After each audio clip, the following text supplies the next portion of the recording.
اگر روزے کی حالت میں منہ کے اندر بلغم آ جائے اور اس کو سٹک لیا تو کیا روزہ فاسد ہوگا؟ جانیں گے ہم اس ویڈیو میں، تو چلیے ویڈیو شروع کرتے ہیں۔ بسم اللہ الرحمن الرحیم۔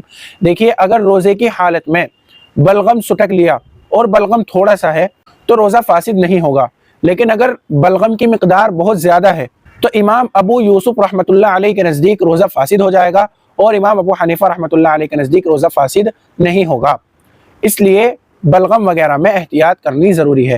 اسی کے ساتھ ایک مسئلہ یہ بھی یاد رکھیں کہ قرآن پڑھتے ہوئے یا بات چیت کرتے ہوئے روزے کی حالت میں جو منہ میں تھوک آتا ہے، کیا اس تھوک کے نکلنے سے روزہ ٹوٹتا ہے؟ تو جواباً عرض ہے کہ اس تھوک کے نکلنے سے روزہ نہیں ٹوٹتا۔ عام طور پر یہ پریشانی حفاظ کرام کو ہوتی ہے کہ بار بار قرآن کریم پڑھ رہے ہیں، منہ میں تھوک جمع ہو رہا ہے، تو کیا اس کو نگلنے سے روزہ ٹوٹے گا؟